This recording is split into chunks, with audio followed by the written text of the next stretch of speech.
So with Mr. Stanley, we're gonna warm up a little bit with some recalls and some find its, and then I wanted to work a little bit with our place behavior.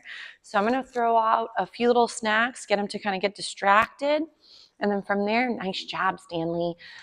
So again, if recalls are again tricky, I know we discussed this a little bit in the last series, is to make sure that you're working within your puppy's abilities or criteria for understanding. So if, let's say, Mr. S starts off not really knowing what to do. Oh, Mr. Bear says he's going to sing a little bit today. So if Stanley, let's say, is doing a great job, feed for any good response. If he gets a little bit jumpy, just make sure to feed on the floor and make sure to create value in keeping all 4 feet on the ground. The jumping could also be Stanley getting a little excited or a little bit apprehensive. So remember, sometimes he's like, oh my gosh, what does Bear want? I'll maybe toss a few snacks in for Mr. B. I know he's got a couple chews, but sometimes he prefers to do some lovely find-its.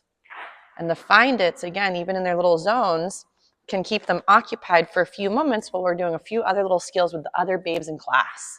Nice. So sometimes Mr. B says he would also like to join the party, but we like to take turns, and that can be helpful. Nice. So we'll do another little find it. Stanley, come. Yes. Gorgeous. So again, we're going to send him away in a second. He has an itch, so we got to let that finish. All right, find it. Nice. Stanley, come. Beautiful. So again, the benefit of having the long line is to get your puppy comfortable with the ability to feel the gear and not find it overwhelming. For some puppies, dragging gear, Stanley, come, can be overwhelming. So get them comfortable with the sensation of a line dragging.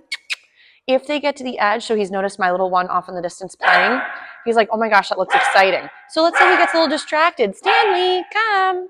Nice. So he sometimes would rather go wrestle, and I know that can be more fun than sometimes working his big boy skills. But again, in the real world, there's going to be some nice distractions. So having him sometimes get a little lost or distracted in the zone and then be able to bounce back, really great moment for him to work through the distraction. Nice. Stanley, come.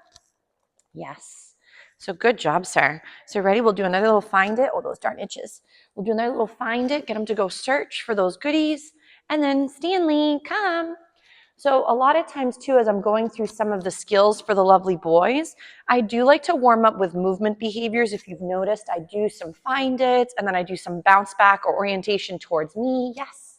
Because I want the puppies to start thinking that, yes, it's fun to go explore, but it's also really beneficial to come on back. So if, let's just say again, distraction, yes. He also starting to realize that getting to the end of the leash, and when he feels that pressure, might mean the check-in. So I know we were doing some leash pressure with Mr. B earlier. So that's going to be where when they feel pressure on the end of the leash, it means to come check in versus blow through it. Nice. So ready? So we're going to try a little bit with his little targeting, with his little bed. See if we can practice a little bit with just going to that mat and feeling comfortable. So in the beginning, if your puppy's bouncing on and off, don't apply the stay yet. Ready? Stanley. Stanley's like, but I really would like to go wrestle. Stanley, come. Yes. He is a little confused today because the distraction over there is Ebba has, and maybe Stanley might go visit. Stanley, come. Stanley's getting a little distracted because Ebba has her toy dogs, but I'm going to go and help him go check it out and then realize it's not so spooky, and then we'll bring him back for another little moment.